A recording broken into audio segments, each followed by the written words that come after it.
ফিরহাদ হাকিম শেষ পর্যন্ত মেয়র পদে ইস্তফা দিলেন, বললেন যে ঢাল তলোয়ারহীন নিধিরাম সর্দার হয়ে এই চেয়ারের অসম্মান আমি করতে পারবো না।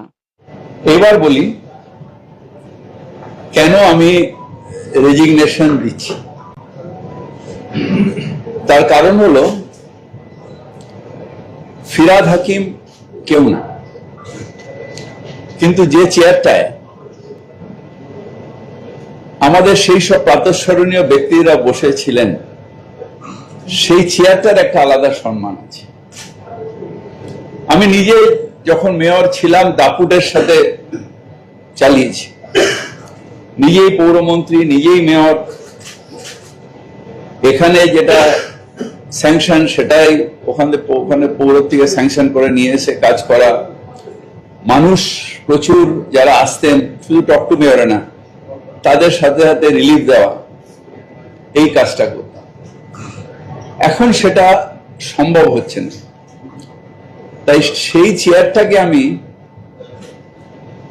অবমাননা করতে পারি না, সেই চেয়ারের সম্মান হানি করতে পারি না।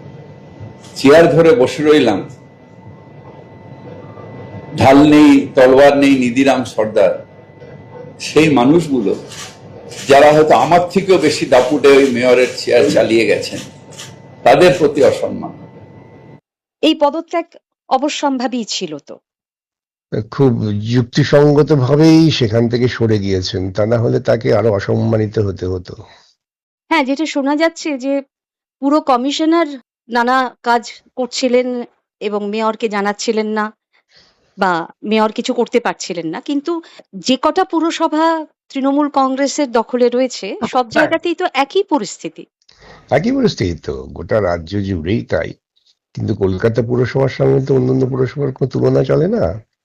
কলকাতা পুরসভার একটা পুরো আন্দোলনের ইতিহাস আছে, দীর্ঘ ইতিহাস, তার ঐতিহ্য আছে।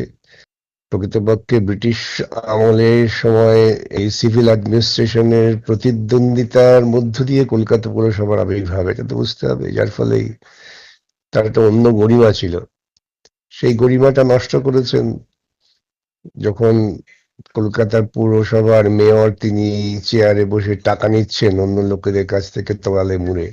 সেই সময়ে যে কলঙ্কিত হয়েছিল, সেই কলঙ্কের ছায়া তো আজও দীর্ঘায়িত হয়েছে। কিন্তু যে কাউন্সিলররা নির্বাচিত তারাও তো কেউ কাজ করতে নির্বাচিত নয়, পারছেন না। কেউ নির্বাচিত নয়। না, 2021-এ যে নির্বাচন হলো, যেখানে সজল ঘোষও নির্বাচিত হলেন, যেখানে মীনা দেবী পুরোহিত নির্বাচিত হলেন, সিপিআইএম এর কাউন্সিলরও নির্বাচিত হলেন। তারা তারা নির্বাচিত হয়েছেন, কিন্তু তারা নির্বাচিত হয়ে নির্বাচিত অধিকার হয়তো প্রয়োগ করছেন না। কাউন্সিলরদের আর কি, কাউন্সিলরদের তো কাজ হচ্ছে পুরো প্রশাসনকে দিয়ে তাদের এলাকার ভিত্তিতে বিভিন্ন কাজ করানো। সে কাজ তারা এখনো করাতে পারেন যদি তারা নিষ্ঠাভরে কাজ করেন। এখন তো প্রশাসকের সাহায্য নেওয়া হবে স্বাভাবিকভাবেই, কিন্তু হ্যাঁ, সামনেই বর্ষা এবং তা তো ঠিক আছে, পুরসভার বর্ষায় তো উপরে অনেক দায়িত্ব থাকে। সেটা চালাবেন, প্রশাসকরাই চালাবেন। পুরসভার যে পরিকাঠামো আছে সেটাকে ঠিকমতো কার্যকর করতে পারলে পরেই কাজ করা যাবে। সুতরাং সামনে বর্ষা, এটা কোনো একটা অজুহাত নয়।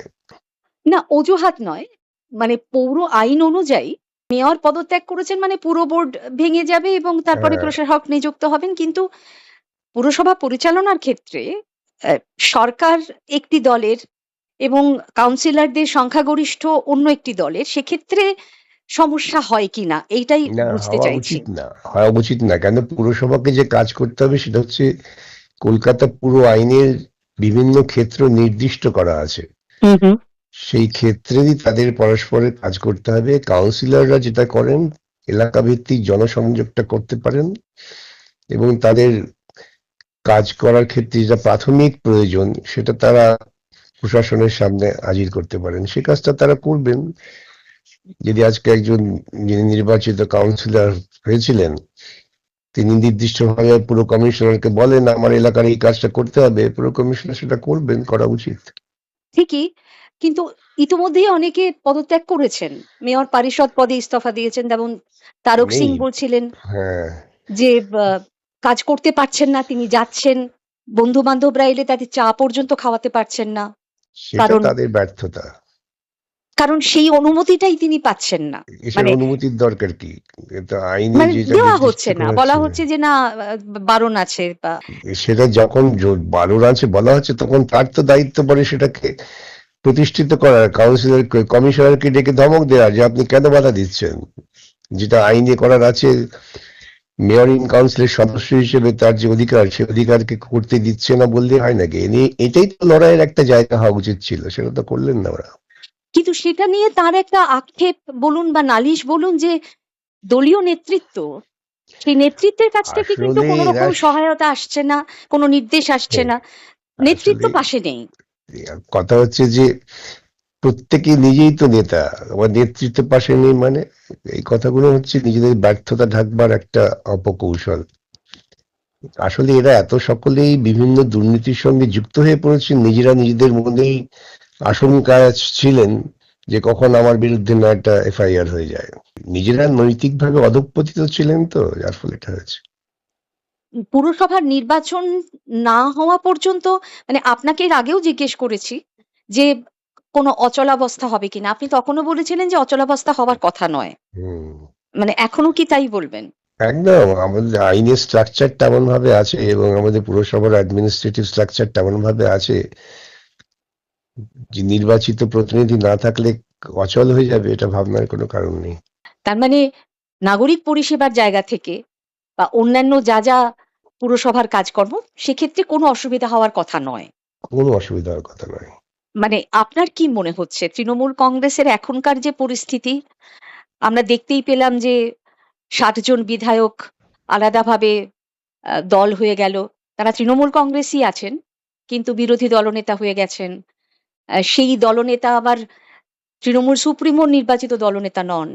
তিনি আবার দল থেকে বহিষ্কৃত। এই পুরো যে পরিস্থিতি, এটা দেখে আপনার কি মনে হচ্ছে যে তৃণমূল কংগ্রেসের অস্তিত্বটাই আর থাকবে না? নাকি এইভাবেই চলবে? নাকি আবার একটা ঘুরে দাঁড়ানোর সুযোগ হতে পারে? না না, তৃণমূল কংগ্রেসের অস্তিত্ব নেই।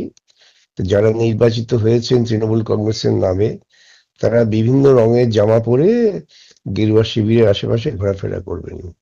তার মানে বিজেপি বিরোধিতা তাদের যেটা সবথেকে বড় রাজনৈতিক পুঁজি ছিল, সেটাই তো আর থাকছে না। সেটা শেষ হয়ে গেছে। সেসব, তার তো কোনো অস্তিত্ব নেই। বিজেপি বিরোধিতা ছিল তাদের একটা মুখোশ, যার মধ্য দিয়ে তারা প্রকৃতপক্ষে বিজেপিরই সেবা করেছে এবং তারই ফলাফল আজকে হচ্ছে। মানে যে দলটা ১৯৯৮ সালে তৈরি হয়েছিল, সেই দলটার অস্তিত্ব সেই দলটার অস্তিত্ব নেই। সেই দলটার প্রয়োজন ফুরিয়ে গেছে। সেই দলটা জন্ম দেয়া হয়েছিল বিজেপিকে ক্ষমতায় আনবার রাস্তাটাকে সহজ করবার জন্য। বিজেপি আজকে ক্ষমতা এসে গেছে, এই দলের কোনো প্রয়োজন নেই, এই দল মুছে যাবে। কিন্তু আপাত বিরোধিতা বজায় রাখবার জন্য ওই যে বললাম যে বিভিন্ন রঙের জামা পরিয়ে এদের গেরুয়া শিবিরের আশেপাশেই বেঁধে রাখা হয়। এই মুহূর্তে যেটা বোঝা যাচ্ছে বা যেটা আমরা দেখতে পাচ্ছি, সেটা হচ্ছে বামেরা হকারদের পাশে, উচ্ছেদ হওয়া মানুষদের পাশে এসে দাঁড়াচ্ছেন এবং বিভিন্ন স্টেশনে, যাদবপুরের ক্ষেত্রে আমরা দেখলাম রুখে দেওয়া সম্ভব হলো রেলের উচ্ছেদ অভিযান। চেষ্টা করে বিভিন্ন জায়গায় আপনারা রুখে দিচ্ছেন, আবার কোথাও কোথাও রুখে দেওয়া সম্ভব হচ্ছে না। যেমন দমদম জাংশনে আমরা দেখলাম যে উচ্ছেদ হলো এবং অনেক মানুষ তাদের জীবিকা হারালেন। দমদমের বিজেপি বিধায়ক, তাকে প্রশ্ন করা হয়েছিল, তিনি সংবাদ মাধ্যমকে জানালেন যে রেলের যে প্রকল্প অমৃত ভারত প্রকল্প, সেই প্রকল্পের অধীনে রয়েছে দমদম স্টেশন, সুতরাং সেখানে উচ্ছেদ তো হবেই, কারণ এভাবে বেআইনিভাবে দিনের পর দিন কাজ করা যায় না। যে বামেরা রয়েছেন এখন উচ্ছেদ হওয়া মানুষের পাশে, তারা কেন ৩৪ বছরে এদের জন্য কোনো ব্যবস্থা করেননি? ওই গুমটি ঘরে কেন লোকগুলোকে বসিয়ে রেখে দিলেন ৩৪ বছর? আচ্ছা, ধরে নিলাম শর্ট টার্ম একটা সমস্যা ছিল, যাদেরকে আপনারা ওই গুমটি ঘরে ডিম ভুজিয়া, চা বিস্কুট নিয়ে বসিয়েছিলেন, তাদেরকে ধীরে ধীরে এমন জায়গায় নিয়ে গেলেন না কেন ৩৪ বছরে, যাতে তারা নিজেরাই দোকানটা বন্ধ করে নিজের বাড়ির এলাকায় মাথা তুলে বাঁচতে পারে? এই সমস্ত বিজেপির লোকেরা এত মূর্খের মতো কথা বলেন, যে মূর্খের মতো কথা জবাব দিতে গেলে পরে আপনাকে একেবারে রাজনীতির অ আ ক খ থেকে শুরু করতে হবে। ভারতবর্ষের বুকে মানুষের কর্মসংস্থান করার দায়িত্ব সম্পূর্ণভাবে মূলত কেন্দ্রীয় সরকারের। রাজ্য সরকার তো ব্যবস্থা করেছিলই, তো সেই ব্যবস্থাটাকে ভেঙেছেন বিজেপির লোকেরা তখন মমতাকে সামনে রেখে। যাকে সেই বিতর্কে আপাতত যাচ্ছি না। এটার সঙ্গে আজকে হকার যারা হকারি করছেন, তারা কি শখে হকারি করছেন? তারা সেখানেই তো হকারি করবেন যেখানে মানুষ যাতায়াত করেন। নিঃসন্দেহে অমৃত ভারত প্রকল্প নাম দিয়ে তো অনেক কিছু গল্প হাজির করা হচ্ছে, এবং তারপরে সেই প্ল্যাটফর্ম স্টেশনগুলো বিক্রি করে দেওয়া হচ্ছে আদানিদের কাছে। হুম। তো এই সমস্ত এমএলএদের কথার আপনি কি জবাব দেবেন? এরা কতটুকু ভারতবর্ষের মানুষের খোঁজ রাখেন? আজকে তুমি অমৃত ভারত প্রকল্প স্টেশন পরিষ্কার করব, ট্রেন টাইম দিয়ে আনতে পারছো না, ট্রেনে দুর্ঘটনা ক্রমশ বাড়ছে, যাত্রীদের সুরাহার ব্যবস্থা নেই, ট্রেনে লক্ষ লক্ষ পদ খালি পড়ে আছে, পূরণ হচ্ছে না। সেই কাজগুলো না করে বাইরে লোক দেখাবার জন্য সাধারণ মানুষের রুটি রুজি কেড়ে নেওয়া, এই প্রবণতাটা তো মারাত্মক খারাপ প্রবণতা, এবং তার বিরুদ্ধে আজকে সমস্ত মানুষ সংগঠিত হচ্ছেন। যারা এতদিন জয় শ্রীরাম বলে ভোট দিয়েছিলেন, ভেবেছিলেন যে জয় শ্রীরাম বললে পরে আমাদের হনুমানের ল্যাজ গজাবে, আজকে তারা বুঝতে পেরেছেন তাদের মুখটা পুড়েছে, তারা সংগঠিত হচ্ছেন এবং আগামী দিন মারাত্মক বার্তা বহন করে নিয়ে আসছে, এটা আমি আপনাকে বলতে পারি। ইতিমধ্যেই দেখলাম যে কলেজ স্ট্রিটে উচ্ছেদ হবে না বলে কমিশনার একটা বিবৃতি দিয়েছেন। হুম।